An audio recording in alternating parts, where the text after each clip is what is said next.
This podcast provides a platform that will share many different points of views that should empower you, uplift you, make you want to go out and do right. When you hear the term still a man, say, yes, I am. Still a man. Yes, I am. Still a man. Yes, I am.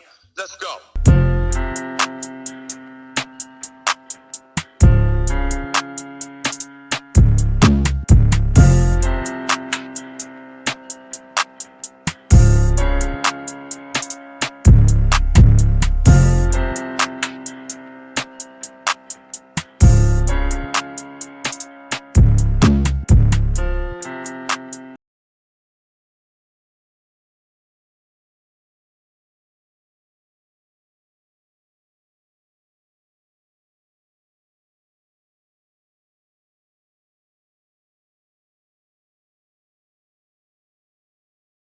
What's up, people? Welcome to another episode of the Still a Man podcast. All right, we're going to get right to it. Tonight's topic is an eye for an eye. Sean, can you go ahead and give us some biblical reference? Matthew 5:38 and 48. It says, Ye have heard that it hath been said, an eye for an eye, and a tooth for a tooth. But I say unto you, that ye resist not evil, but whosoever shall smite thee on the right cheek, turn to him the other also. And if any man will sue thee at the law, and take away thy coat, let him have thy cloak also. Okay. All right. So unless you haven't heard of this, I'm just going to bring you up to date. Currently in, I believe, Cincinnati, Ohio, there's a case that's taking place right now where another young black male has been gunned down by police officers. Apparently, these four individuals stole a vehicle, and then they pulled up to a project parking lot and they went to sleep. They woke up to them being boxed in by police cars. They got out. The cops gave chase. They pursued them. They said that one of the individuals had a gun, an extended clip, and he brandished it, or he turned it towards the police officers when fleeing, and they shot him because they were in fear or because he had the gun. But in any case, they're saying that it was a clean kill. And I don't know how you can call any type of kill clean, but this is just a continuation of what's been taking place with the black race and cops everywhere. So this is not just in Cincinnati. Y'all know this is an epidemic that occurs far too often. So in this case, the father learns of his son's situation. They called him into the police station. They had him view the video of his son being gunned down. The distraught father leaves, and then less than 24 hours later, he plowed down a traffic cop, allegedly. He plowed down a traffic cop. And that's where we stand with this right now.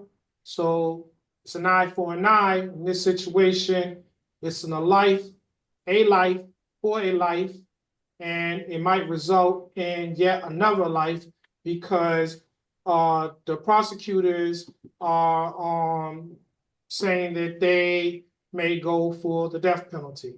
So that is just a little setup. And let's get started. Dave. Yeah. Do you want to go on with getting started, or do you want to hear what I have, the information I received about the incident? You got more? Robert Brewington. Yes, I do. All right, go on and give us that, and anybody else, if you have anything else to add, then I'm gonna get into these 11 questions. Go ahead, Tanya. Okay, so the information that I received, it was that it wasn't a stolen car. It was a car that was being repoed. I guess everybody knows what repo means. And the young boy was in the parking lot of where his aunt lived at. He couldn't get in the house, so they slept in the car. And they woke up to the police tapping on the window, surrounded by the window. And so they got out. They took off running, and the police shot at him in the back. What he dropped was his phone, not a gun. He dropped his phone when he was trying to get away from the police. And that video that you saw, him running in between the trash dumpsters, he was running away from the police, so they wasn't in fear of his life. The police stood behind him and shot at him 4 or 5 times, and shot him in the back, his upper shoulder in the back, lower back. The father, who has the mental issue, went in and saw the video, was distraught about what happened to his son, and he did go out and ran down a police officer. But when they was arraigning him in the court, the police in Cincinnati, when you go and get arraigned, they have seats for the family to be able to come in and see what's going on with their family member. When they went to go see the father be arraigned, the sheriff department had all the seats taken up, so the family couldn't go in there and see what was going on. The brother tried to come in. The brother of the father tried to come in to see what was going on with his brother. They dragged him out into the hallway and roughed him up out in the hallway. Wow. Roughed the brother up out in the hallway. They didn't give the father a bond. When they took the father to the jail, they beat him up at the jail. The black officers at the jail are taking shifts to keep an eye on him so nothing happens to the man. The Black Panthers are there in Ohio trying to keep the peace of what's going on down there with the protests and everything. And what else do I know? And the prosecutors are subpoena. You know what I'm trying to say? Yep. Yeah. The coroner, because she qualified it a homicide. I'm trying to make sure I got everything. I'm saying everything of the information that I got. And and they did a GoFundMe page for the man to raise money for the bail, but the police commissioner in Cincinnati called a press conference and told them that they was taking the GoFundMe down. They wasn't allowing nobody to raise money for him. Yeah, it's a whole bunch of stuff that's going on. All right, that's a good segue. All right, let's get into these questions, and hopefully that you guys' answers will be able. We're gonna basically dissect this situation, and you remember this is all alleged until we know it to be so, for certain. So hopefully that as the days go on, we'll get more information. All right, question number 1. According to Proverbs, 2 wrongs don't make it right. Knowing this, can we knowingly justify the actions of the father? We're going to start with Tanya. Can we knowingly justify the actions of the father? If the father, I'm gonna say that's gonna be hard as a parent, because you never know when you see your child get gunned down how you're gonna react to that situation. And based on what I know, that he has a mental problem. No, there's no justification for it, but you can understand it. What do you say, Patsy? I agree with Tanya. Like, you can understand it from coming from the perspective of a person that already has um some kind of mental defect, and you have a child and they end up getting harmed by the police in that situation. Never mind just being killed by the police. Um, yeah, you can understand that, you know? Okay. And before we go on, guys, I mean, I just heard two individuals and they're like-minded, but knowing anytime you have a discussion like this, it's going to be divided. So I just need everybody to respect everybody's perspective. And again, don't turn this into argument and a shouting match. Let's just be respectful of everybody's opinion. And if you can't wait, put it in the chat. Let people state their opinions. All right, we're gonna go to Itima next. Itima, what do you say?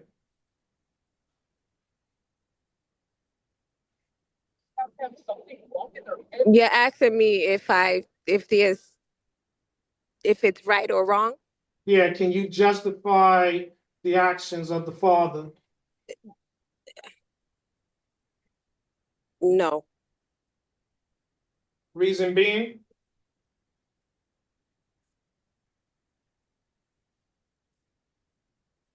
We know right from wrong. And even so, yeah, as a mother, I totally understand, but I cannot justify, you know what I'm saying, the actions, because we know right from wrong.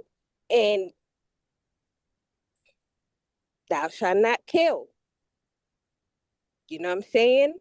And even though they, the situation was really a really messed up situation, but who fights for us? And who is the one that gets vengeance for us? You know? So no, I cannot justify his actions. Okay. Vengeance is the Lord's. All right, let's get these gentlemen's perspective. Gregory, what do you say?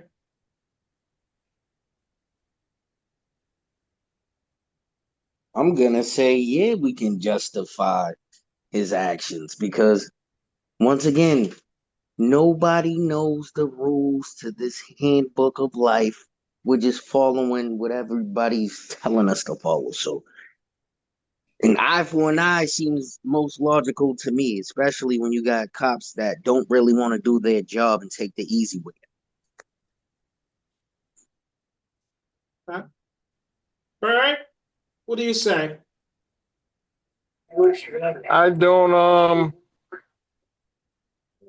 I don't justify what his actions were because I don't think the actions, I think I would have been able to feel more understanding if he killed the cop that killed his son, but he just kind of went on and, murdered a innocent cop that didn't have anything to do with the situation. So, I mean, and I feel like there's contradiction when I think it was Itama said, "Thou shalt not kill," and in the same breath, we're preaching an eye for an eye. So I'm a little torn in between how that plays out in life to believe and allow, the Bible to be inserted into this when it almost is a bit contradictory.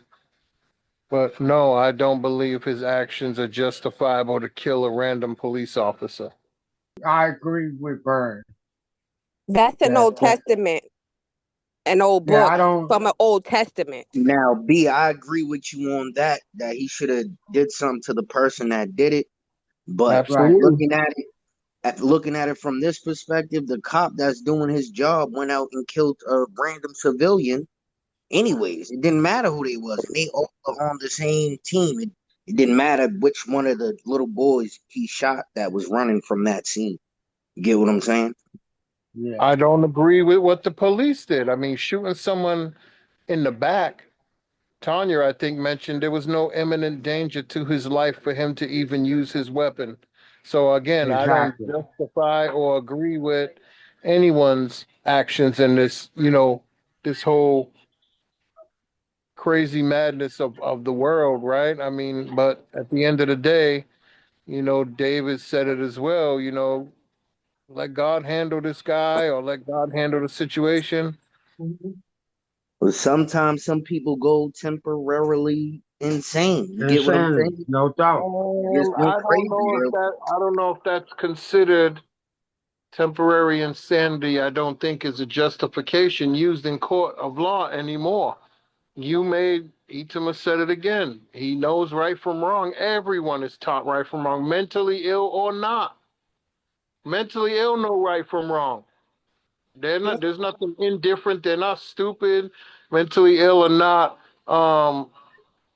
able to understand right from wrong. So his best bet is to play the mentally ill card. I mean, they won't execute a mentally ill person, so he better play his card the right way, and maybe he Well, won't. she said that he had issues anyways, right? She Yeah, said he he should be had. punished along with the officer that shot the kid in the back. Should be punished. So you So I guys, mean, that just was for murder. You just for the murdered this sake young boy. just for the sake of the conversation and the way these questions are set up, again, I'm gonna ask y'all to answer the questions that are being presented, initial questions being presented, because you guys is like going ahead and you're answering some of the other questions that's yet to be asked. So just for the sake of the discussion, the flow of discussion, answer the question that's being asked.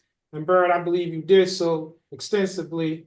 And I'm gonna let Sean answer next because Sean, and while Yes. doing so, can you Mm-hmm. clarify the I whole will. that scripture so that people Yes, are clear sir. about that, please?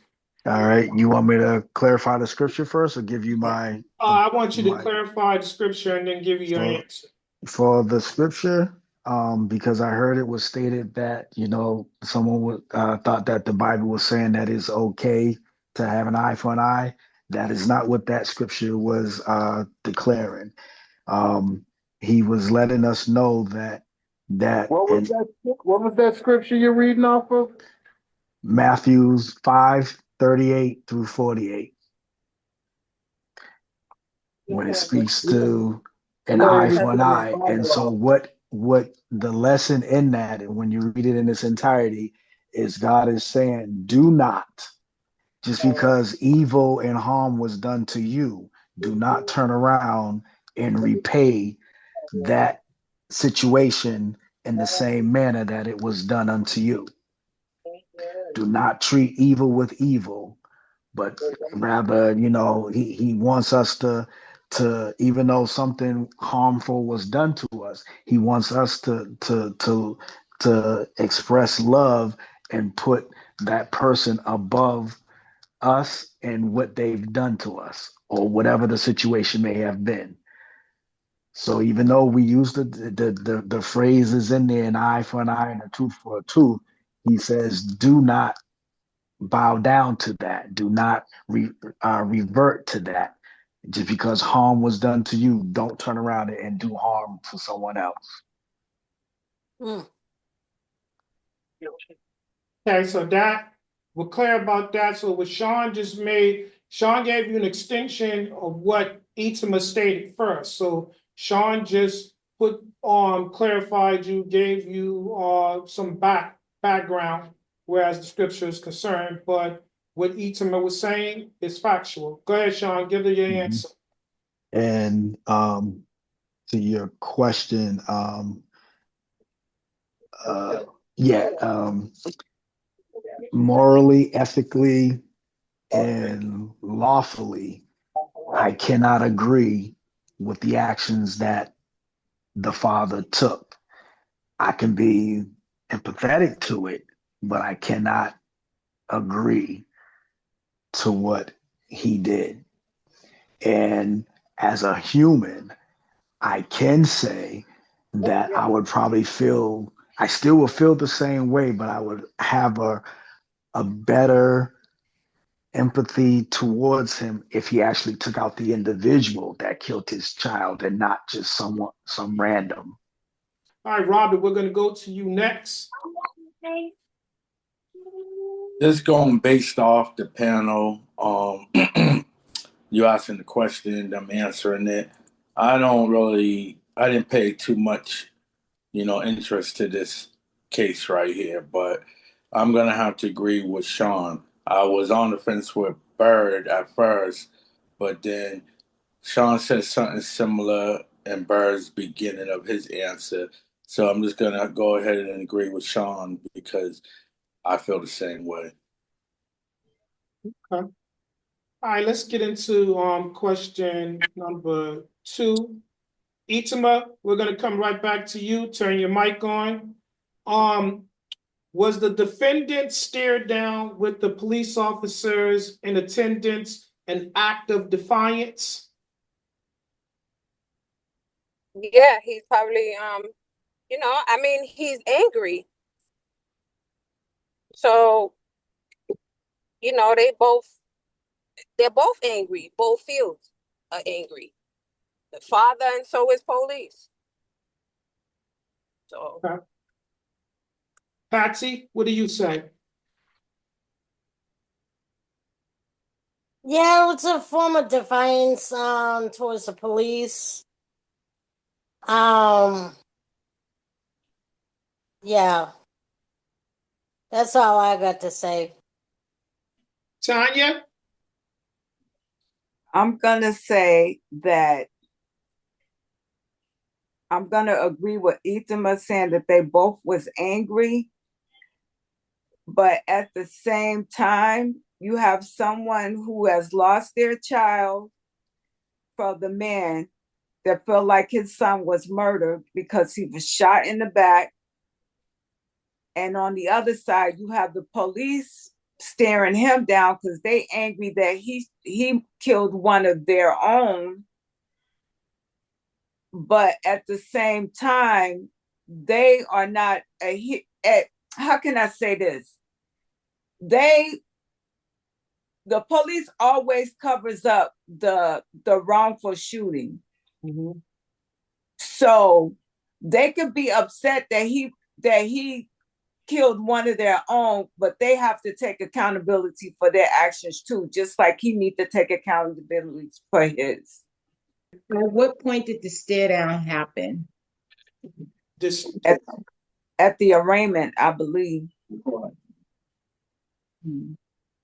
So, Josie, the question is, was the stare down between the defendant and the police in attendance an act of defiance?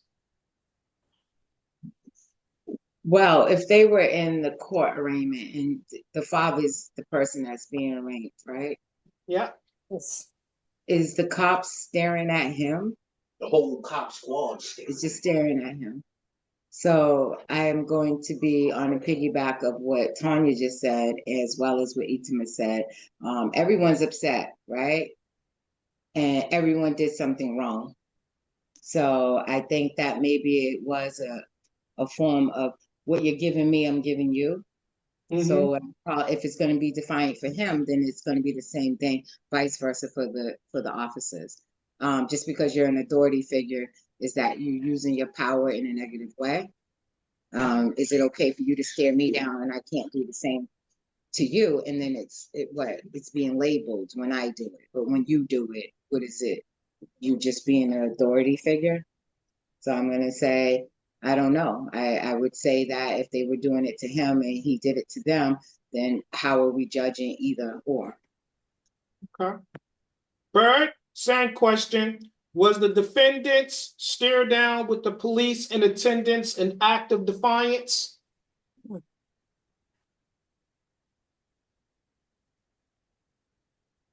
I don't think you want to use the word define, more an act of intimidation. So yeah, I definitely believe on both parties it was an intimidation tactic. He was looking at them like, "Yeah, I killed your cop friend," and they're like, "Yeah, we kicked your ass in the cell." Or they're probably like, "Yeah, we gonna get you again later." So I just think it's a just intimidation tactic on both parties. Robert, what do you say?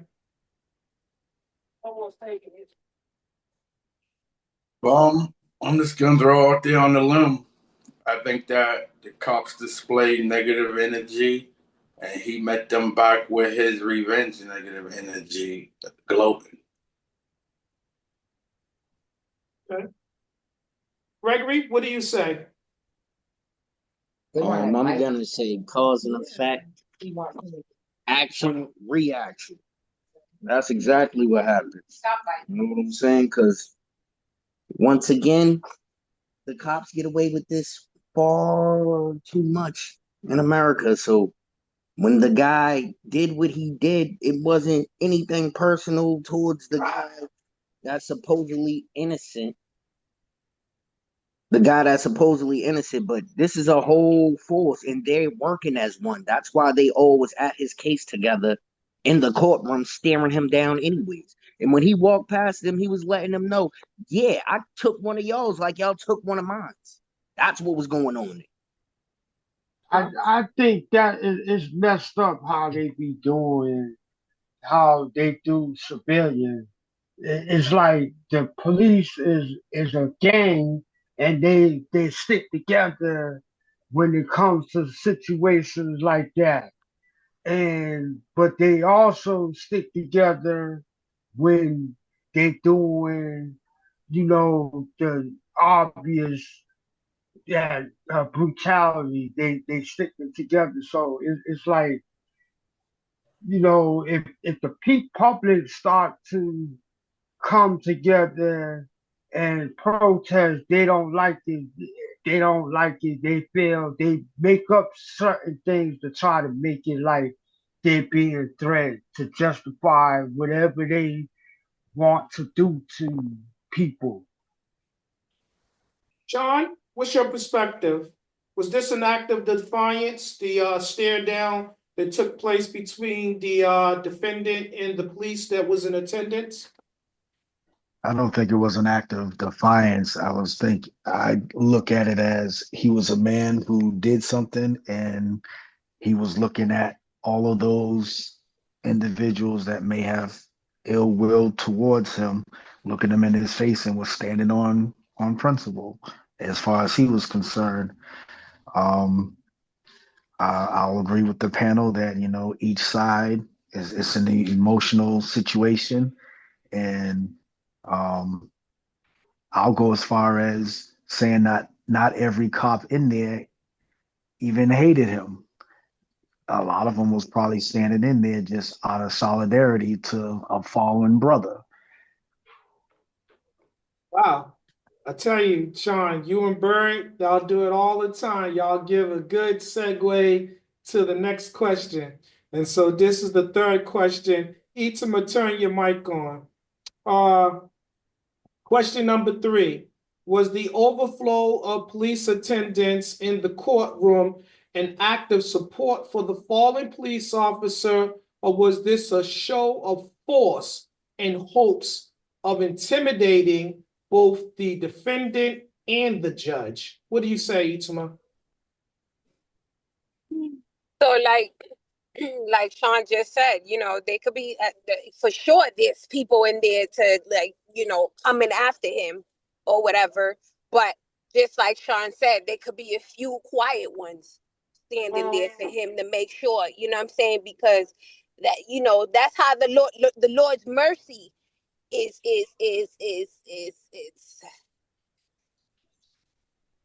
it endures forever. You know what I'm saying? So like that's where mercy comes in. And you never know. There's a few in there standing, looking out for him. But they're just quietly doing it silently. Got it. Patsy, what do you say? Can you repeat the question? Was the overflow of police attendants a show of support for the fallen officer, or was this a case of intimidation, a show of force, in hopes that they would intimidate both the defendant and the judge?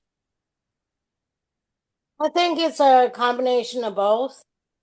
Showing that the cop that got run down by the father, supporting him, but also at the same time, they're trying to intimidate the father more than the judge, because the judge is going to oversee the case as the facts come up. So yeah. Tanya, what do you say? Well, being that this is my town, and I kind of know a little bit of something about that police force there, I'm going to say that it was a show of intimidation for the father and for the people of the city, because they know that whenever something happens like this to a minority, when the police show brutality like this against a minority, that the people are going to come together. They've already been showing unity with the whole Springfield incident, and how there was bands of people coming to Lincoln Heights and spewing racist comments to the people, and the one side versus the other side. So it's already a tinderbox going on in Cincinnati as it is. And so they knew that the people were already coming out and protesting. And so them showing solidarity, they was there showing solidarity for the fallen man, but they also was showing solidarity for each other, like intimidation, not only for the man, but for the people of the city. And I would say for the judge too, not to intimidate the judge, but to give the judge a signal, like, we are going to be together on this, because the judges there are racist as well. Some of them are racist too. That town is a racist town. The majority of the people there know how to live amongst one another, but there is a line of, there's an undercurrent of racism in that city. Not everybody is like that, but there is an undercurrent. That's with most of the southern states anyway. It's a Midwest state, not southern. It's Midwest. Yeah, but like you said, they have the tendency of being racist. So you can't look past the racism. You can't look past it, because the more you try to look past it, the more aggressive and brutal things get. So I think they they just have to have someone outside the internal affairs do investigation, and try to bring some of these bad cops to justice, because with their internal affairs, they are going along with them, and this is why a lot of them get off, because their internal affairs are helping. Robert, what's your perspective? I'm going to agree with Patsy. I'm going to say I agree with Patsy, and I agree with some what Tanya was saying. Um, I think that they were showing that they was one unit. Um, he crossed the line, and he better pray on days to come that he's still able to see his shadow when he walks. Okay. Bert, what's your perspective? Say it again, my perspective on what? Was the overflow of police officers in the courtroom a show of support for the fallen officer, or was this a show of force in hopes to intimidate both the judge and defendant? I think it was a piece of both. I mean, every cop in the country is going to support a fallen officer as support, but also as well, they were there to intimidate. Huh? Gregory, what do you say?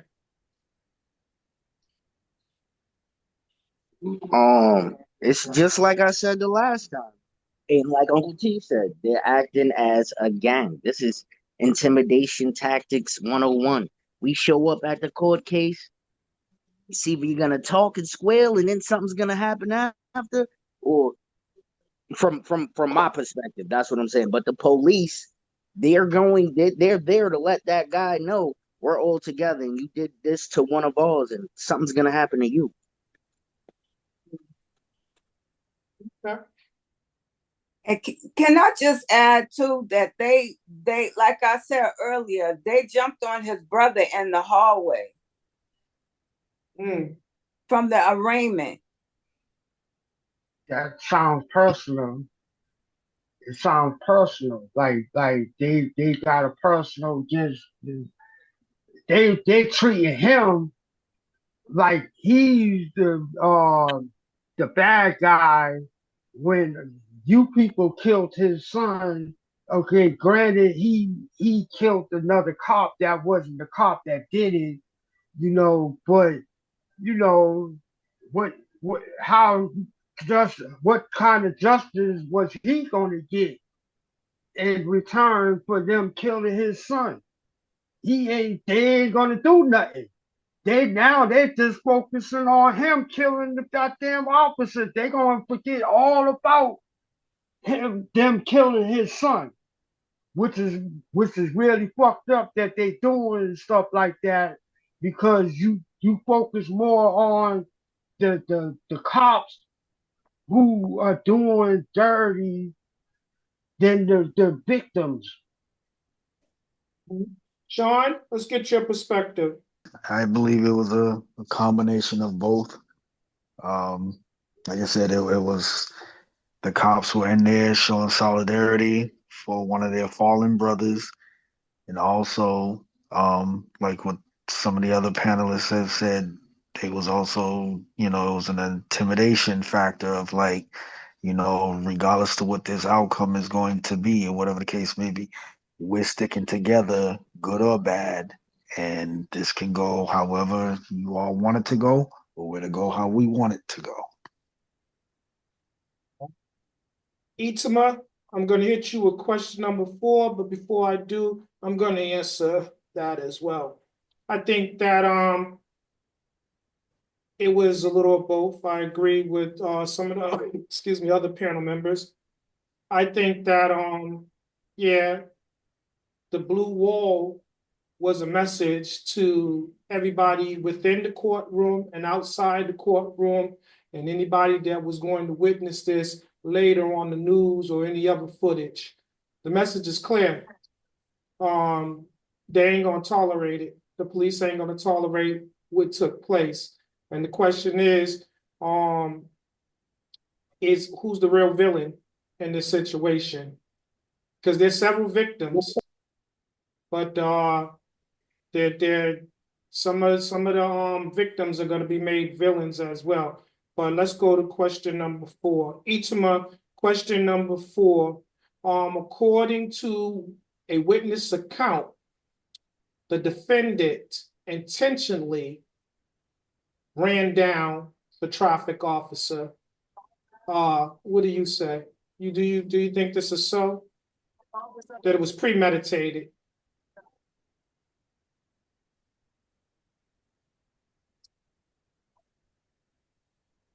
Um,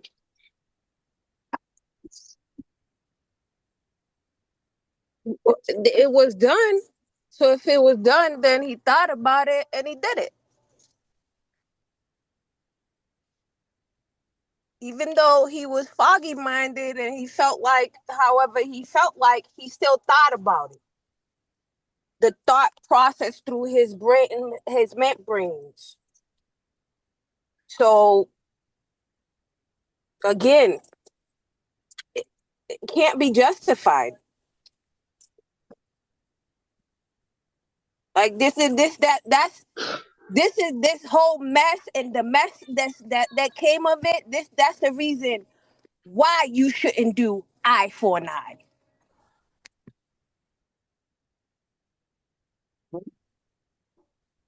Patsy, what do you say? I think both the policemen premeditated that because as soon as those kids came out their car and took off, he had the thought behind shooting at least one of these kids.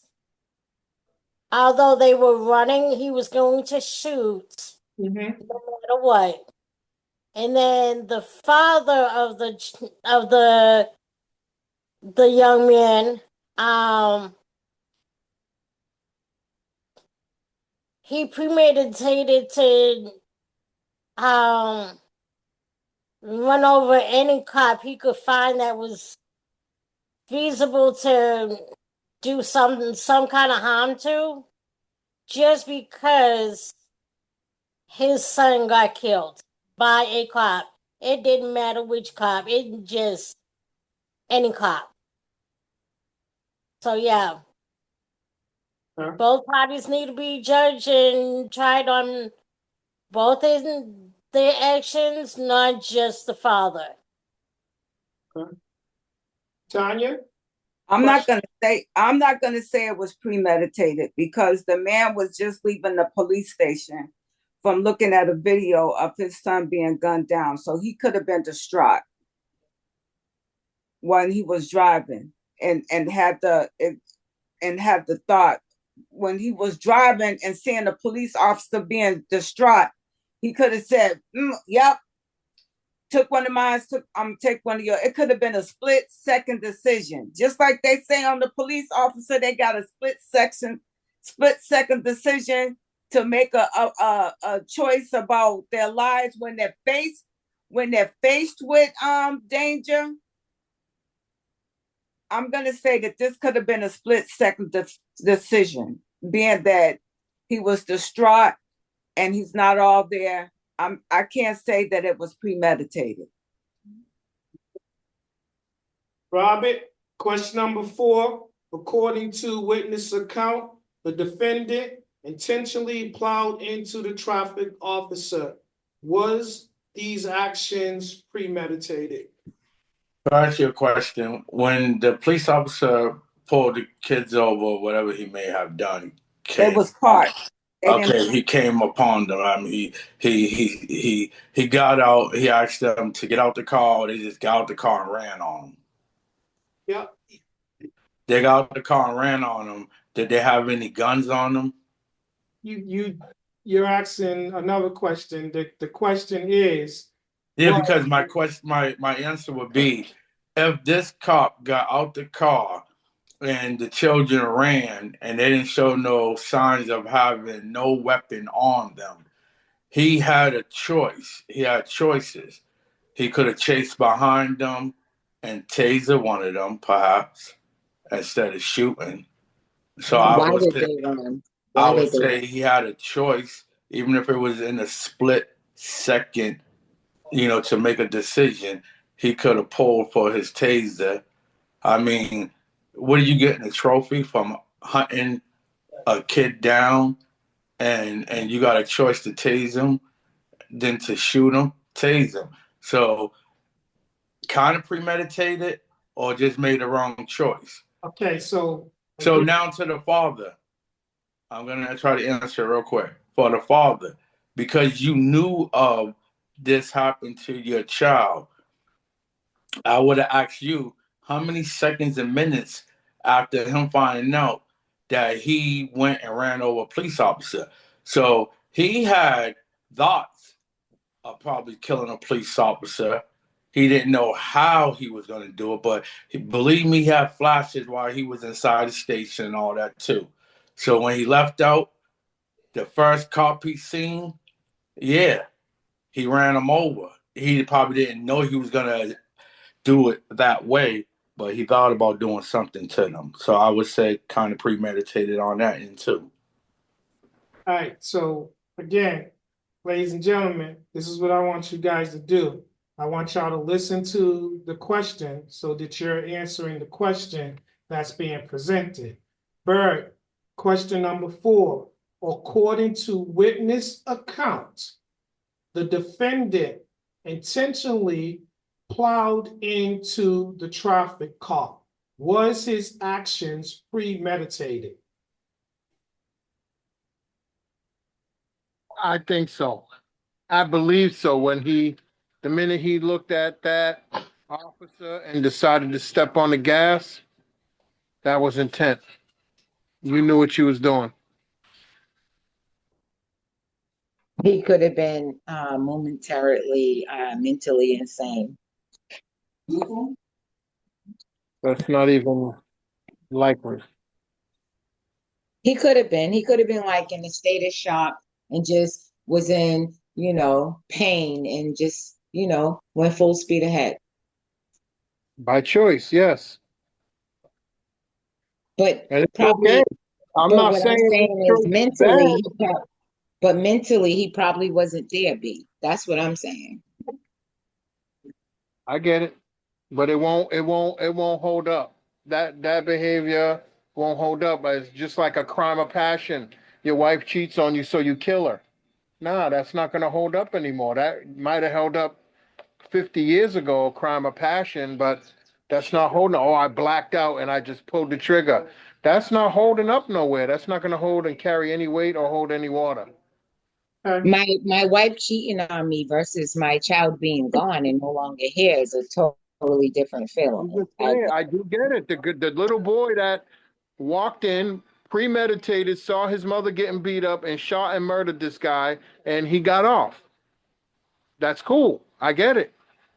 Under that circumstance, his mother was being brutalized, and he protected her, and they didn't file no charges. I don't know in this case if he would have killed the officer that killed his son, he probably would have had a little bit better leg to stand on, but I just don't see it. I don't even think he cares. He's like, oh well, give me life. I don't give a shit. You killed my son, I killed one of yours, I can live with that. So be it. Respect.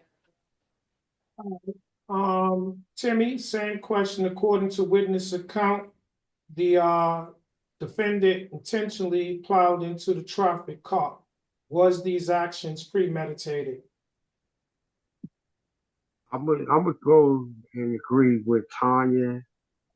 I don't think he premeditated this murder of a cop. I think, like she said, he just left the police station, finding out that a cop murdered his kid. So he's not in his right stage of mind.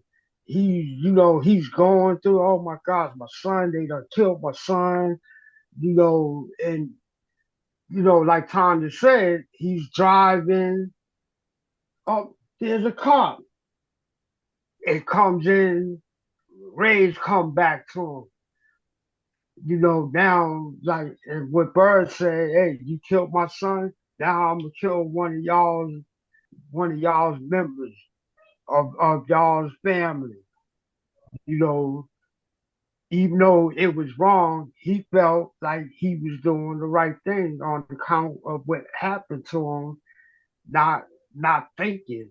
And that's he went off on emotions than on on thinking. He just his emotions took over him, and that led him to run over the car. Sean, what do you say? Me personally, I can't say definitively that it was premeditated because I was not there. I don't know what was going on in that man's mind at the time.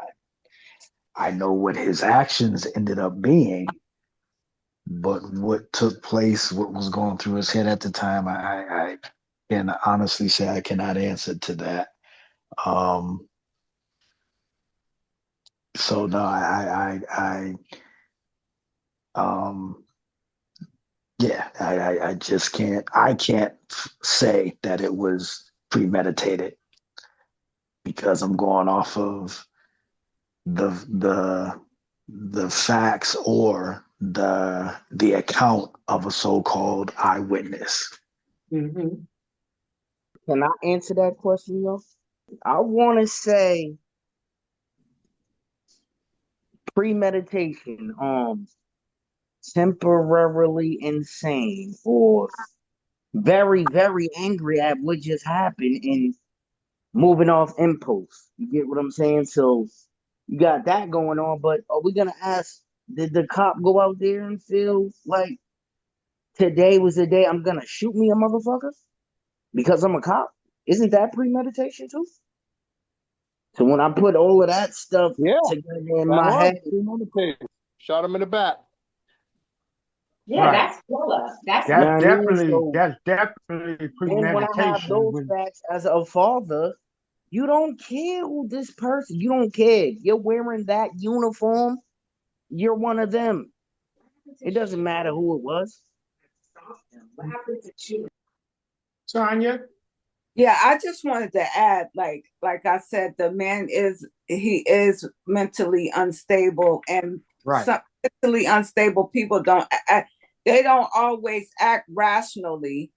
And the fact that he is that, the police officers are not, well, they are, the man had raised money for a GoFundMe account, like I had stated earlier, and they did a press conference to tell people that if they continue to send money in, they was going to press charges against the people who was accepting the money, because they didn't want him getting that money, saying that he was getting rich off of taking one of their co-workers, killing one of their co-workers, when you have mass shooters out here that get GoFundMe accounts to get money for lawyers. And then they were saying that they didn't want him using that money for Defense. to get help for his mental, they basically trying to tell these people what they can use the money for and what they can't use the money for. Mm-hmm. They don't want him And to get bonded out. They don't want him to get no money for the family. This is what I'm talking about that city. ironically, there's a white lady right now that is getting paid on a GoFundMe for calling a black person, a black child, a nigger. Yeah. All right, let's go on to number 5, because I think this will answer a lot of this. You guys been, basically you guys been alluding to, and you've been adamant about it all night long. So question number 5, Itima, turn your mic on, Itima. We're gonna come to you. Question number 5. Question number 5. Is it possible did the distraught father suffered a psychotic break upon witnessing the video of his son being gunned down by police officers? What do you say? Yeah, that's possible. It's possible. I mean, he just lost his son's life, so I mean, it's possible. Okay. Patsy, what do you say? Yeah, it's a possibility. Tanya? I'm gonna say yes. It's a possibility. I guess what I've been trying to say when I was saying that it could have been a split decision. I think that it's definitely what it was. It's like, come on.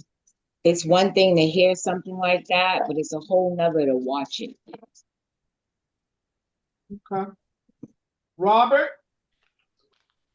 Yeah, I'm gonna answer it straight from the heart. Hearing it rips you. It definitely tears you in the worst way.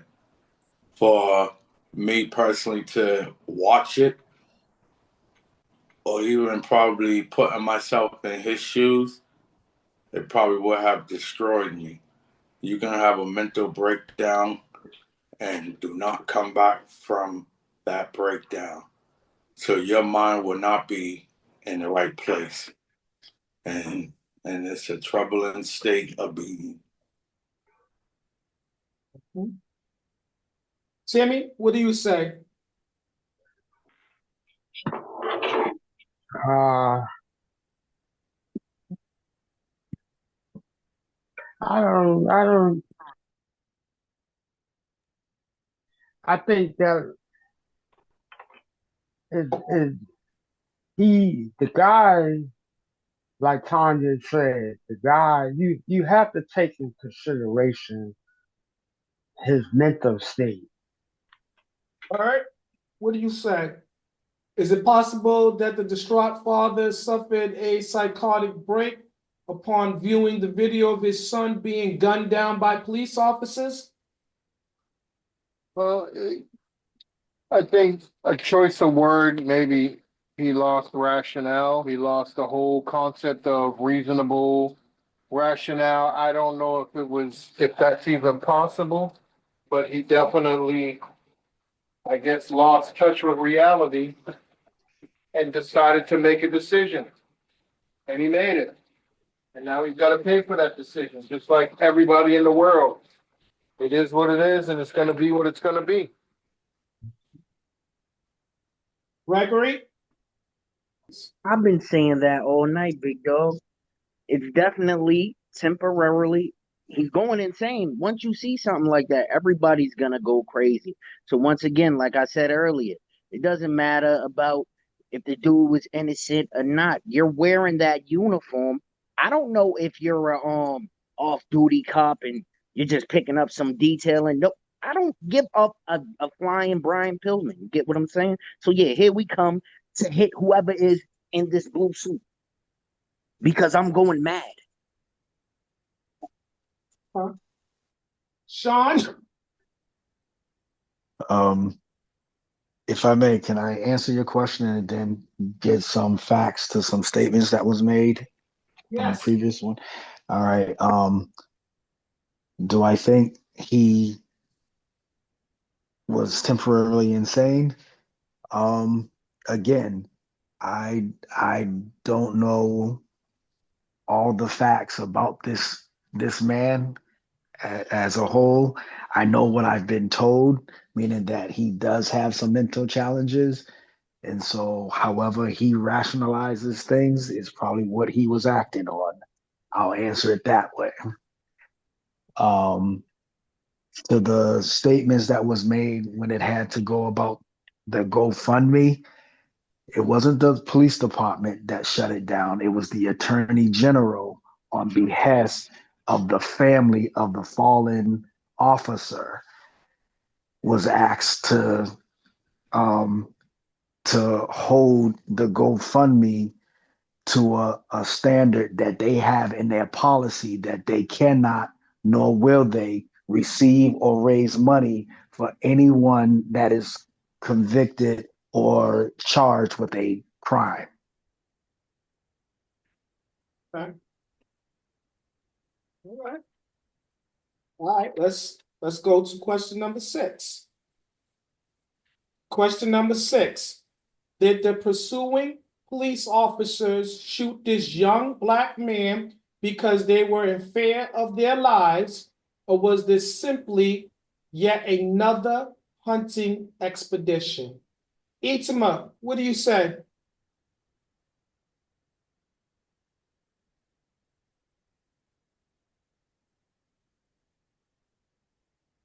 Can you repeat that? Because I was walking in. No worries.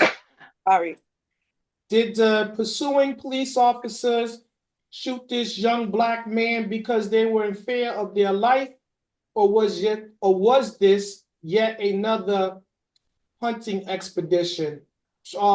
Layman's term, did they shoot this black man down because it's open season on black men?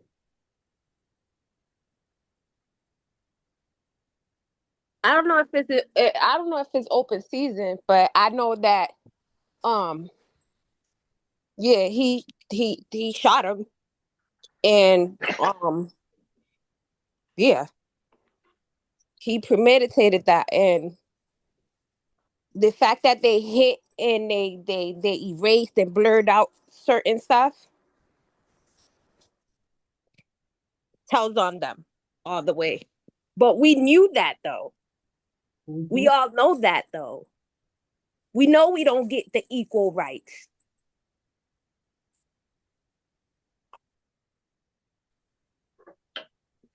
Patsy, what do you say?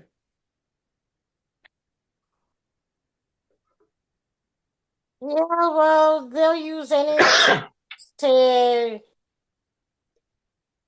shoot somebody, especially somebody that's of color, and expect to get away with it.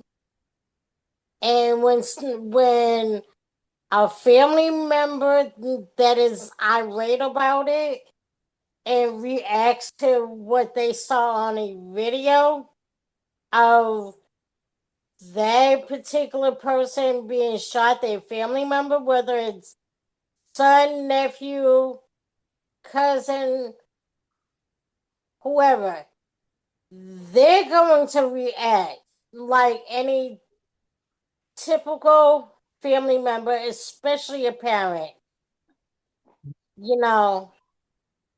So I don't see how anybody can expect a parent not to react in a scenario like that. Okay. Tanya, did the pursuing police officers shoot this young black man because they were in fear of their lives, or was this just another hunting expedition? They weren't in fear of their lives because he was shot in the back. So I guess my answer is there was another hunting expedition. Josie, what do you say? Same thing, definitely. I did not know that he was shot in the back. So yeah, it's definitely what Tanya just said. It's no way, no way. Whatever happened to shooting them to stop them, like shooting them in the leg or something like that? Why are we shooting to kill? That was never an option of the police department ever. They're trained to shoot to kill. So that brings you back to why they have tasers. Right. That's what the tasers was for, so they wouldn't have to use brutal force. Right. But if you're not pulling out the taser and you're pulling out the gun, you're not pulling out the gun to maim anybody. Right. Definitely that. They're supposed to be trained to not have to use their lethal force. You get what I'm saying? But for some reason, only if their lives was at risk. and we know that there wasn't no risk to anybody's life that night because the people were fleeing. So when you see stuff like that, And he got shot in the back. the body cam footage should be putting these police in jail anyways. But once again, it's not gonna justify anything for the father that actually lost somebody that's flesh and blood. He doesn't care about that. He wants blood. He watched the footage. Clearly, it wasn't justified. Again, Timmy. Someone someone said, well, to quote my man Scarface, he said, Dad said, always look a man in the eye before you kill him.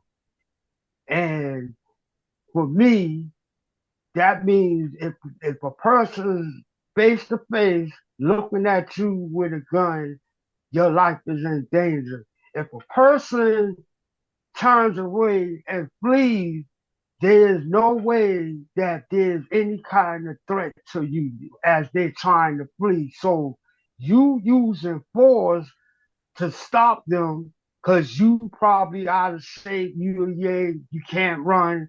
So your only thing is to shoot and then say, oh, they had a gun.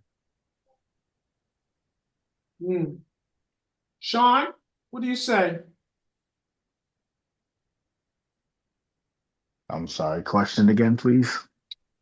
Did the pursuing police officer shoot this young black man because they were in fear of their lives, or was this yet another hunting expedition? Um, Based off of the choices that you gave me, it was another hunting expedition because there was nothing in the video that I seen that indicated that they was in jeopardy of their lives or anyone around them was in jeopardy of their life.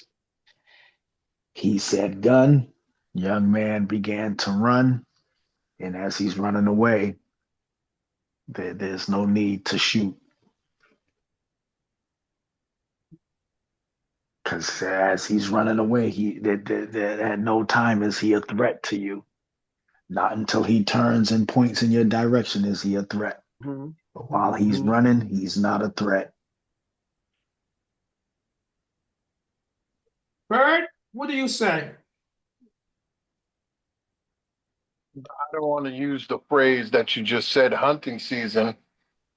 Everybody's making all the right points. You are running. I don't know where your fear for your life or you were in imminent danger where you were forced to fire your weapon. I mean, the video should prove all of that. If they justified and call it a clean shooting, then there needs to be some accountability on people who made that decision as well. Mm-hmm. Sue them too, whoever made that decision based on the video footage. A person that's running away, there's no reason you should draw your weapon. They just get away. Hmm. 9 times out of 10, you're going to see them again, especially if you're on that same beat. Robert, what do you say? When is a black man out of season? When is hunting season truly over for a black man? Never. That ride never ends. There's no hold on, time out, let me catch my breath, let me hibernate, how about lay away for a little while? No. When they say, excuse me, run nigga, run. But they don't tell you their biggest high is to shoot you in the back. Hmm. Okay. Let's go to question number 7. This is a good one. Ladies, turn your microphones on. Itima, we're going to come to you first. Question number 7. Will the father's actions overshadow the investigation of his son's shooting or any police wrongdoing? You know they're gonna make that happen because that's how they get down. You see how they blurring things out, and you know, so things ain't never fair for people of color, for us. Like I said, we're not equal to them. Like, let's be real, let's be honest. Like, this is something, it's still racism, but it's silent, it's hidden. They still do it. And we all know that we're going to continue going through this. So we just got to be smarter and equip ourselves, move differently.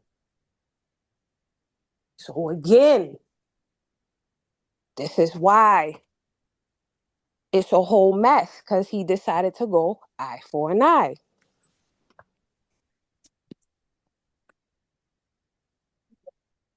Patsy, same question.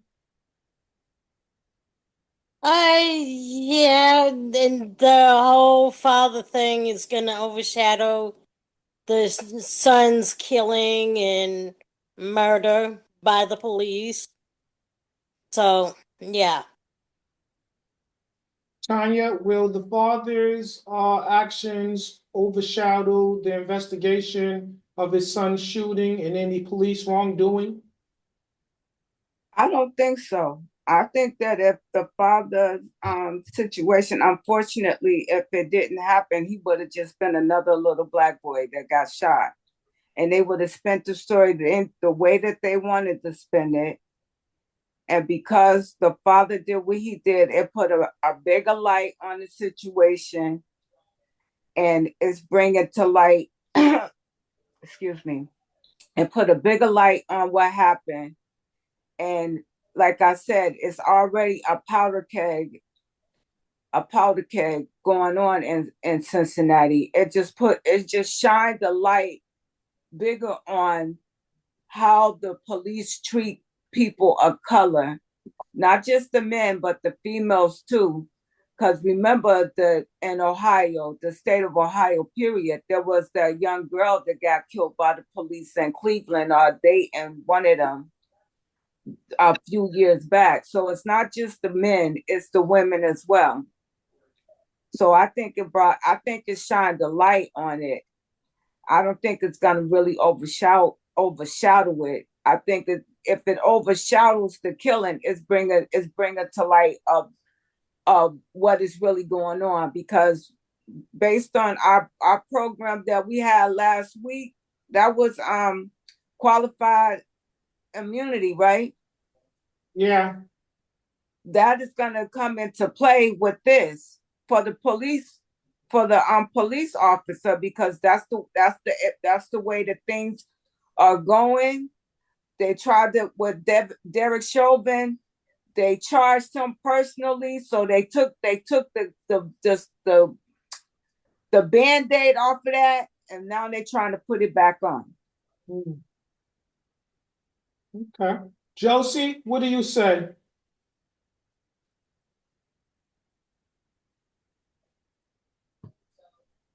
She stepped out for a second, but I'll gladly answer the question. Can you give it to me? Okay. Question number 7, will the father's actions overshadow the investigation of his son's shooting or any police wrongdoing? Of course. That's the intentions of the police. So even when they talk about the little boy, they make it seem as if he was a suspect or something. But then when they talk about the police officer, they speak of him with high. Well, exactly. You get what I'm saying? So just watch the way that they're labeling the case, anyways, when you're watching it on the news. They're going to make it seem like this man is so terrible for taking the police officer's life, but they're neglecting the fact that the police took his son's life. You get what I'm saying? Mm-hmm. All right, Timmy, what do you say? I said this all along that the that they was gonna focus more on the father killing the cop, which is gonna take away from the whole situation or why the whole thing is up in the air and they're on the news, it's being broadcast. So they're gonna do that and which means that they're gonna justify what they did to the son and hold the father accountable for what he did.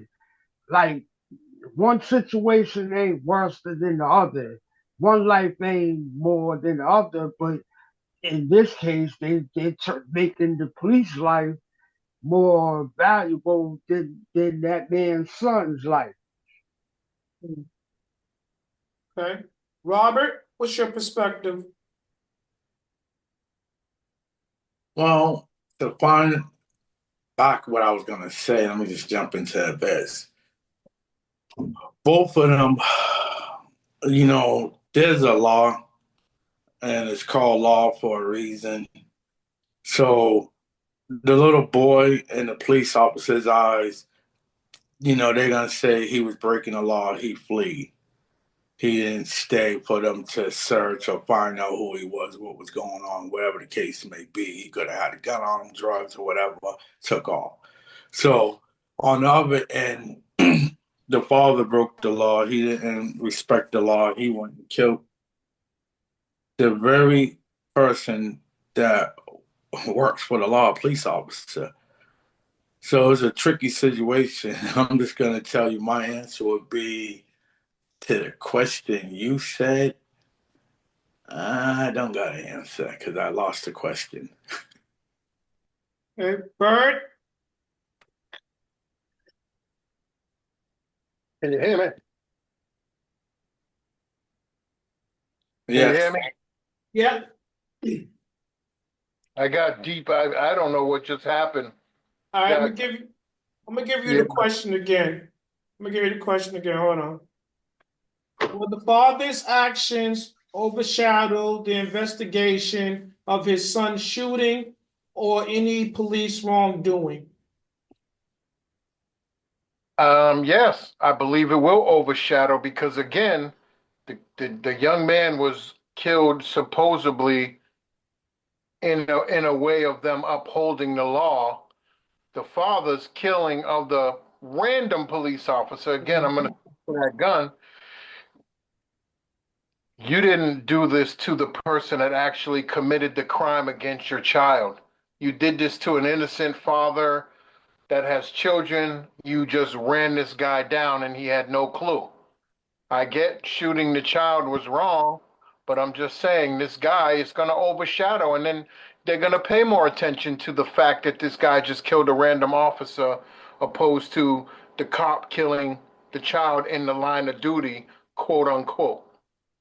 So yes, you possibly will have them probably get away with this because they're going to be so overly focused on the father killing the police officer. I Now, said Robbie, that too. would you like another chance to answer the end part of that? Because you I'm going to tell you, definitely the father is going to be focused. It's going to be the focus is on the father. The reason being, this child is expected to do something wrong to set itself up for failure in the police officer's eyes. So they was going to arrest him eventually or shoot him as they did. But the father, they're going to focus on what he did wrong because they already know the child did something wrong. He was running from the law in their eyes. Can I Sean, ask a question? Um, yeah. was Hold, the young boy hold like, on, Josie. Hold on. Before you present a question, I need you to answer the question that is being presented, and that is, will the father's actions overshadow the investigation of his son's shooting or any police wrongdoing? absolutely, it's going to totally shift the focus, you know? So, like Robbie said, the focus is no longer going to be at the situation at hand. It's going to be focused on his wrongdoing as well. So it's not going to be just, focused on what the officers may have or may have did wrong, It's going to be shifted now where the father has done something wrong too. And like I said, the father doesn't have a special set of skills. You know, he's not the Terminator. So he's not, I don't know why anyone would think he's to be feared, you know? He took out someone's life, but the police department is a total force to be reckoned with, right? So I I, I truly just feel like it's going to shift the focus. And your question? Was the child known for any type of criminal activity? Was he like gang oriented? Was there a reason for this cop to have signaled him out? Okay, y'all let that marinate. Sean, answer this question. If anybody knows the answer to Josie's question, then voice it after Sean answers this question. Sean, will the father's actions overshadow the investigation of his son's shooting or any police wrongdoing? I like the answer that Bird gave. I completely agree with that. Um, I think that the um the situation that took place with the father, because it was so close in proximity, that is going to take precedence. So although the family has to deal with showing him support and making sure that he gets a fair trial and everything is okay, I hope that in the same process that they don't let up on holding the cops responsible for what it is that they've done. Mm-hmm. All right, great. Um, I'm going to answer Josie's question before we go to number 8. So the question that was presented, did they know this young man that was shot by the police officer to have any gang affiliation? I have an answer to that question. All right. No, he was not. He was a good kid. He he don't have a record. He would have been inside the house if his cousin would have opened the door and let him in, and he didn't have to put in the car. You see how unfortunate that is, because this is like the stereotype, right? That they say. He was such a good kid, rada rada. But in this situation, it's being written, also spoken, that he was a good kid. So it's so unfortunate. It's so unfortunate.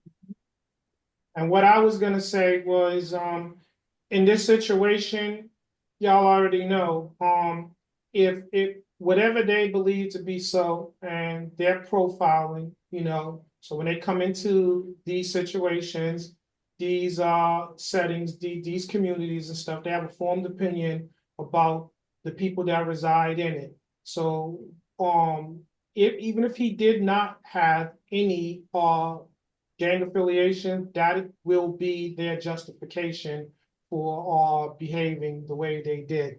But let's go to question number 8. Ladies, turn your mics on.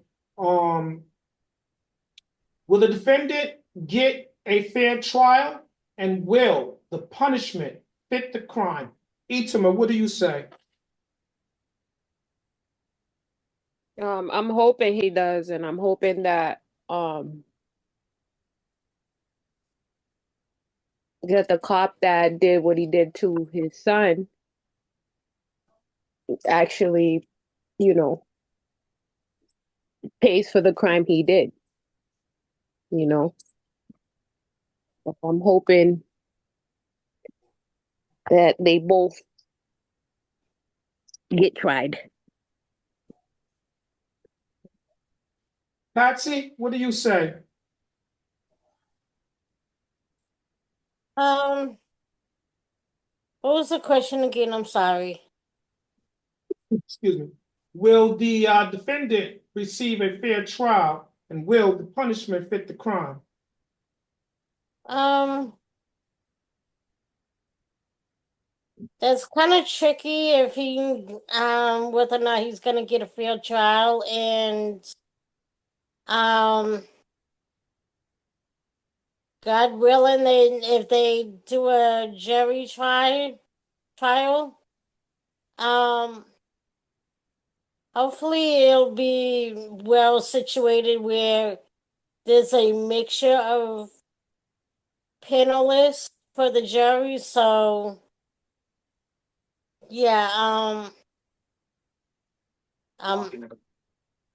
It's hard to tell, but hopefully it'll be a suitable punishment for the crime. Yeah. Tanya, what do you say? I'm gonna say I don't think so.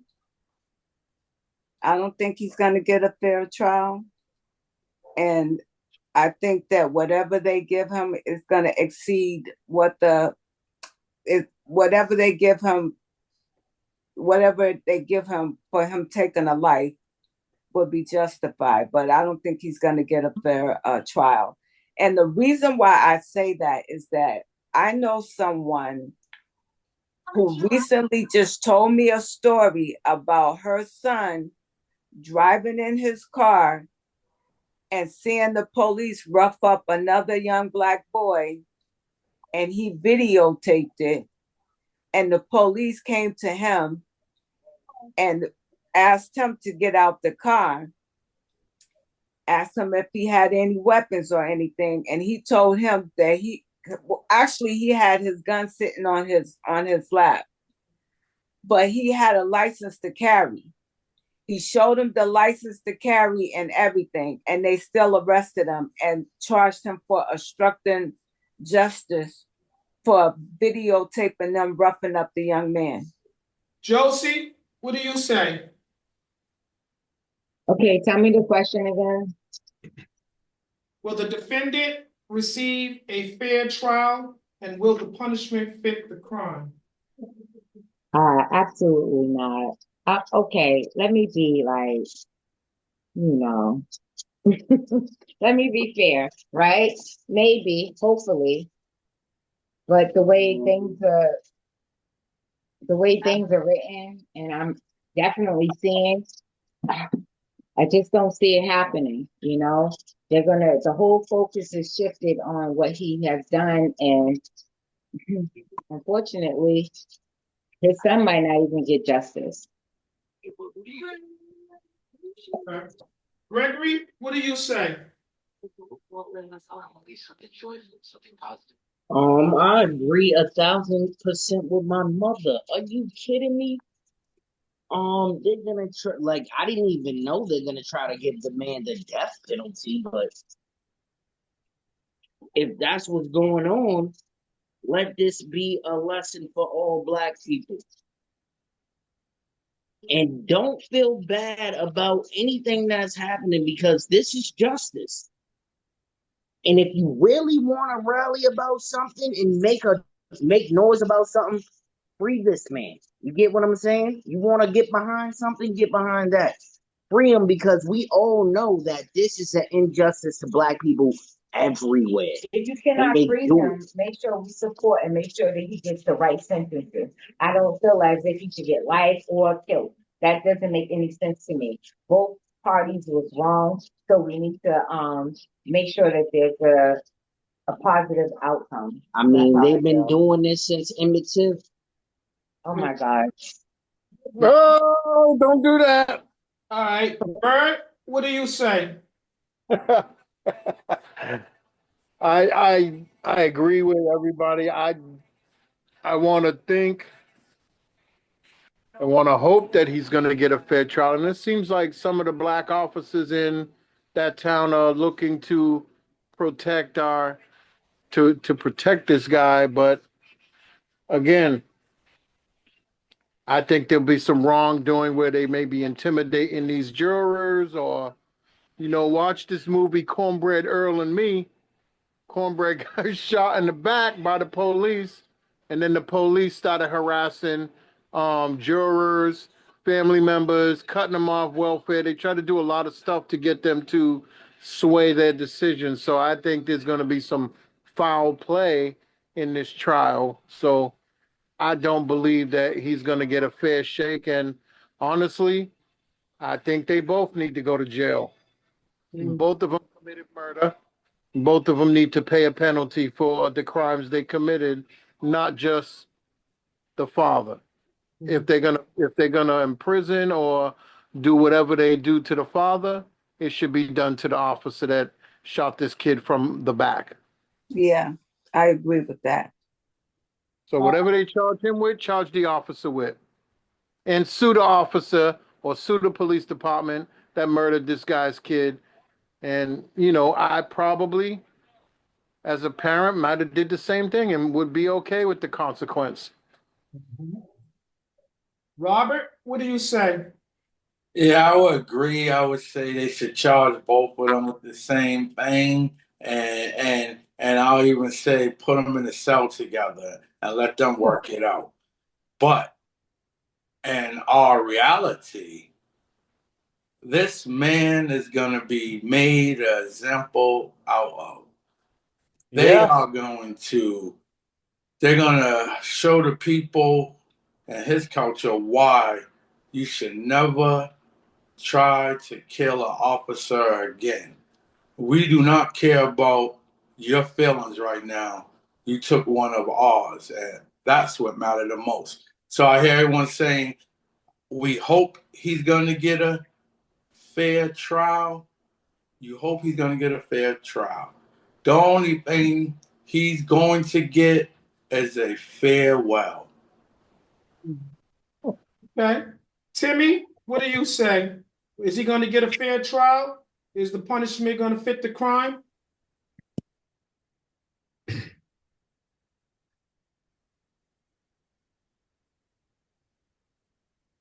Nah, he ain't gonna get no fair trial.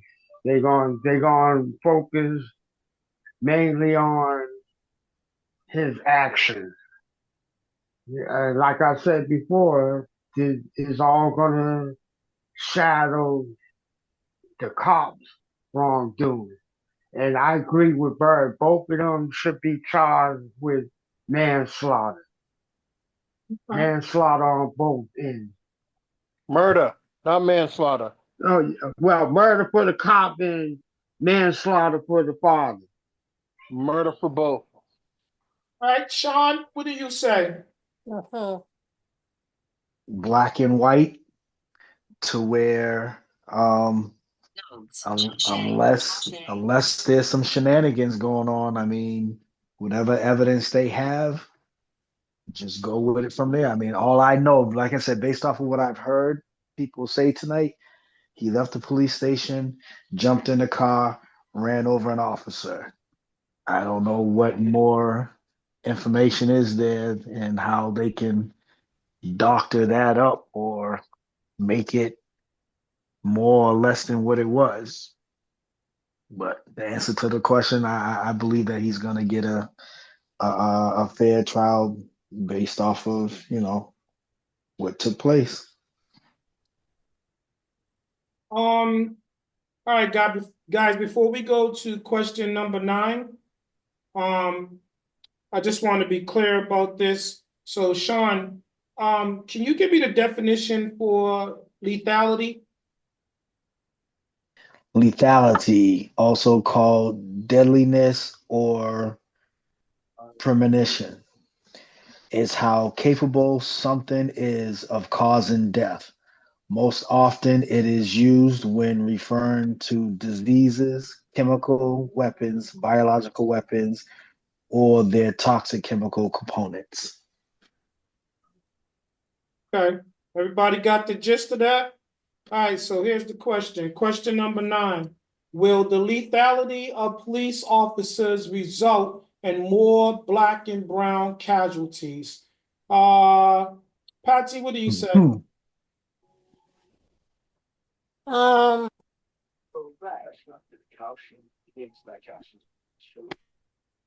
I don't know.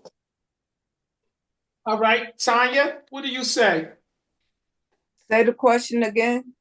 Will the lethality of police officers result in more black and brown casualties? I'm gonna say, based on this situation right here, Mm-hmm. I'm gonna say yes. Yes, it will. And my reason being is that I'm from that state. I know what those police officers, what the how they treat the minority in that state. I know that they cover up crimes.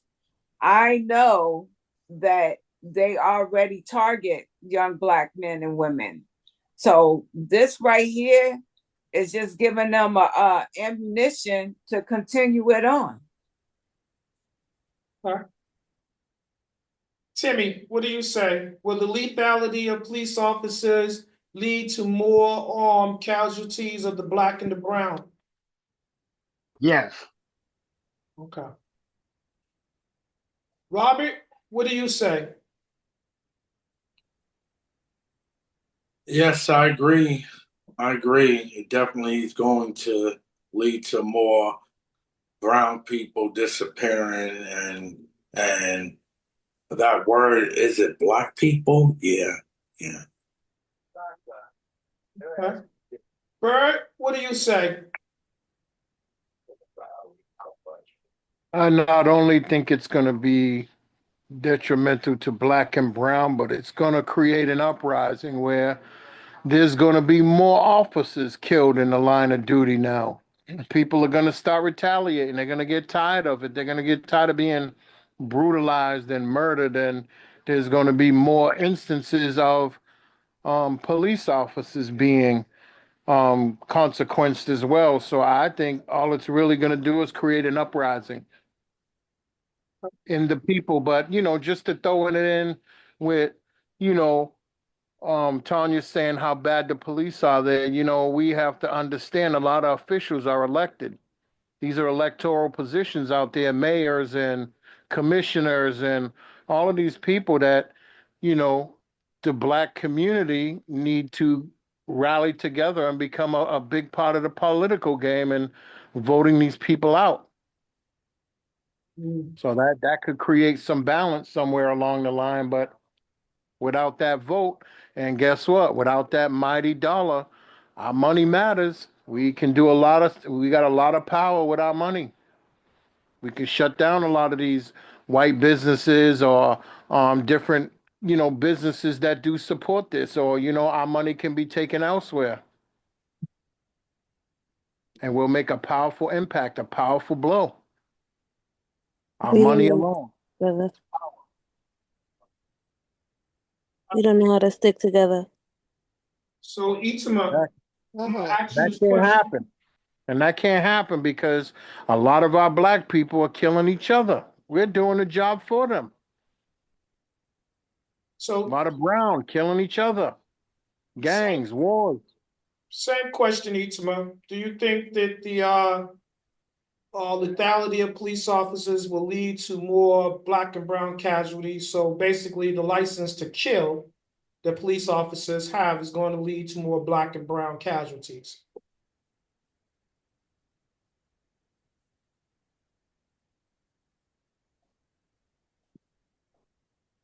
I think it happens. It just happens discreetly. You know what I'm saying? I think this is not something that hasn't happened before.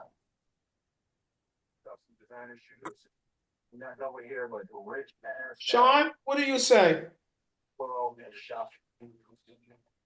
I believe this was already in place. Yes, this is a particular case that we're talking about tonight, but I'm about to offend some people, but I think with the way that the world is going now and with certain things that are happening, that's allowing the the police to almost have open season on Black and brown communities is just going to be adding, fuel to the fire.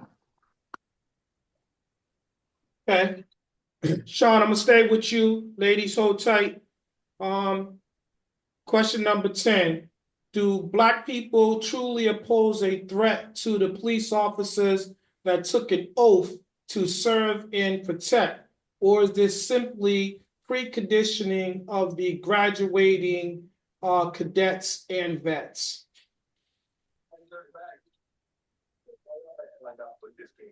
Hmm. Um, that's a good one. I don't think we've ever formed a physical threat to police. I think it's more of a systemic threat. Hmm. Um, and as far as the products of the cadets that are coming out for each police station and for each city that these cadets go to, they're possibly going to end up being a product of that environment, not the community, but the environment of whatever that police station in that city and however it operates. Excuse me. Bird, what do you say? Repeat it because I was just trying to process Sean's answer. I was answering it too, but Okay. Do black people truly oppose a threat to the police officers that took an oath to serve and protect? Or is this simply preconditioning of both the graduating cadets and vets? I I I believe that the black community or whatever you said as far as a black pose a threat to police because let's just do some of the math out here. I mean, we got gangs with automatic weapons that are murdering each other by the mass loads. So, they're going in with great caution because, again, some of these gangbangers got better, bigger, stronger guns than the police got. And they're out here using these guns to kill each other. So, of course, I believe it is a threat to police because they don't know what some of these people have in their cars. Again, it could have been prejudging, but again, I don't know what the city's like where Tanya lives at, the murder rate, the gang violence rate, all of that plays a part in the, as you say, quote unquote, posing a threat to police. So I say yes, police are definitely threatened by the black community based on crime rate in whatever cities and towns. Good answer. Good answer. Robert, what do you say? I agree. I agree with Sean, and I agree with some what Bird was saying. So I definitely say Sean said it well. All right, ladies, let's go to you. Tanya, what do you say? Do black people truly oppose a threat to the police officers that took an oath to serve and protect? Or is this simply preconditioning of both the graduating cadets and vets? I'm gonna say it's both. And I'm gonna say I agree with Sean, and I'm gonna say that it's a little bit of both because the preconditioning would be in the, what did you say, Sean? The police departments that these cadets go into. Because if you have some vets that are preconditioned from what they've been taught, Mhm. which ties into the systemic aspect of it. That's why I agree with Sean. Okay. I took the long way around it, but yeah. No, like No, your you're good. answer. Patsy, what do you say? It's kind of I'm gonna agree with um I'm sorry, my brain is like on slow mo. It's all It's right, beloved. It's all but right. with Tanya, because like sometimes the police can make this a situation worse with the black community because of how they come across and come to a head with dealing with whoever they're dealing with in the community. And so the black community is coming on up and saying like no da da da. So if you come at me feeling threatened, making the black community feel threatened, they're gonna make you feel threatened back because they giving you the same energy that you came across with. So if you don't come to people with the respect that you want from them, you're gonna receive the same disrespect that you regarded the community with. So it is kind of like on both ends. Sometimes certain community members come off with disrespect as a whole, but then it's a reaction to it from the police that show up for whatever they're dealing with and coming off with disrespect in the first place. All right, guys. This is question number 11. Everybody turn your mics on. Tanya, I'm gonna come to you last. Itima, you still with us? Yeah, she's still here. She's on mute. Itima? Yeah. All right. I'm gonna let you answer this last question. Question number 11. Do police officers have any pre-existing discipline strategies to prevent these tragedies?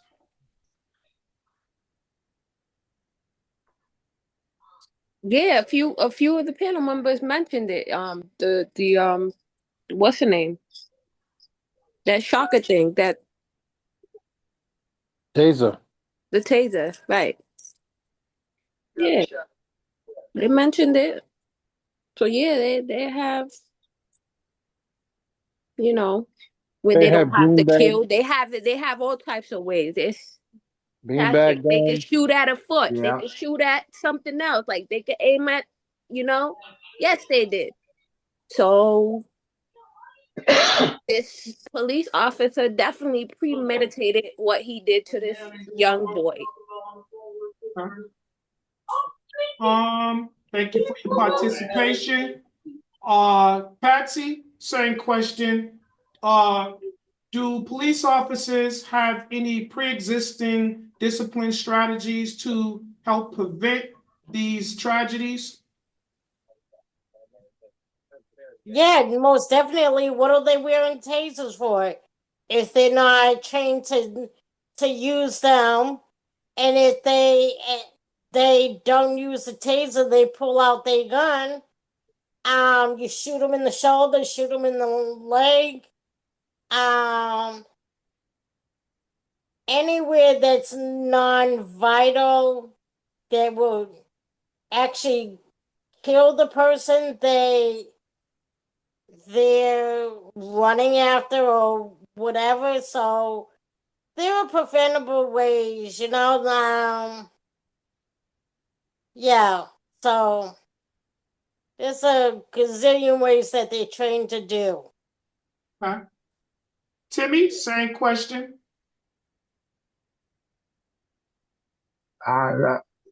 Well, that's the whole reason why they brought in the taser to, eliminate a lot of uh, brutality. Now, what I just don't understand is you have more brutality in the black community than you do in the white community because they don't act that way towards the white community and believe it or not they're more subject to be violent than the black community. That's the honest truth, because they got guns, and if they got guns, they gonna be cautious with someone that's not of color to approach them with caution and with a white glove to not to make them uncomfortable. But on the other hand, in the black community, they always make people uncomfortable. They make people feel like they have to run because they're scared of what they've been seeing on TV. So it's just that you if you ain't got nothing, don't take off running. That's all I have to say to that. Don't if you ain't got nothing on you, don't run. Okay. because clearly they're going to shoot you if you try to run. Robert, what do you say? Are there any pre-existing discipline strategies to help prevent these tragedies? Yeah, I say stop giving kids guns. So you got kids working as police officer with guns. So, kitty cop with a gun, do kitty things. They shoot bang bang bang, cops and robbers first. If you got kids playing with guns on your police force, I think you should develop a gun that shoots off a net like Spider-Man, and it traps them in the net, and then you come place the handcuffs on them.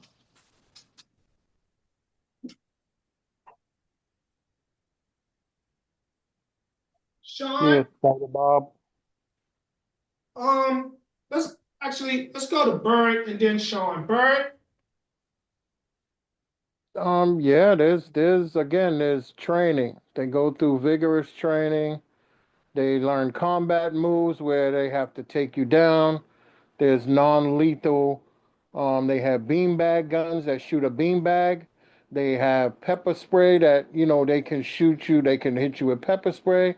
They have pellets that discharge from weapons that will hit you with a ball of some kind of agent that can blind you or disable you. So there's disabling weapons they can use. There's de-escalation tactics. There's many, many, many other options that they're given other than a lethal shot. They can take non-lethal shots if they had to. So again, a shot in the back, that shouldn't even be an option. Anyone running shouldn't give you the right to pull a weapon and fire. You're trained, you're physically fit, chase them down. Call for backup, surround the area, set a perimeter. There's dozens of ways they can avoid this type of behavior. But again, this officer made a conscious choice. Again, but we don't know if there was a gun found. I guess you said he had a phone. Some phones could be, interpreted as a weapon. Unfortunately, we aren't there to decide that. I didn't see the video, so I don't know what actually took place. But again, we're not, who are we to say this person's life wasn't in jeopardy? Because we weren't there. But I'm no judge. I'm only hoping that God will be the judge and deal with this the right way and make the right decision. well said, well said. Sean, what do you say? Are there any pre-existing discipline strategies to help prevent these tragedies? Hmm. Pre-existing disciplinary strategies. And I'm assuming that you're talking on the cops' behalf. Yes, yes. They have their training, which is to do nothing in their training. And speaking to this particular case, nothing in their training ever indicates that they should be justified or have to shoot somebody in the back. The only way that so should be allowed, if you will, is if the person is fleeing from you and they had a gun and they happen to turn and fire at you and you happen to shoot. But other than that, them just running with no weapon, there is no justification for that, in my opinion. Um, as far as um, all the things that Bird mentioned, that they have different, weapons, this and the other, all those things that he named are usually pulled out for specific situations, for riot control, crowd control, things like that. But just in the actual line of duty of them walking around every day, the only three weapons that an officer has is his gun, taser, and if he decides to carry a knife. And his And hands that, are baton. His hands are uh, lethal. well, yeah, I mean, if he has to come into hand to hand combat or what have you, But with that, their training is, and believe it or not, the training is to, they don't necessarily are trained to shoot. I know I made this statement earlier and I was incorrect. They don't necessarily, they're not trained to shoot to actually kill. It's labeled as shoot to subdue. And what they're focused on is their main target point is the center of your torso. Because in some instances, you know, a subject can possibly survive a shot to the chest, depending on where you're hitting from what distance it is. But what it's supposed to do is supposed to subdue you in any way, shape, or form, and not necessarily to kill you.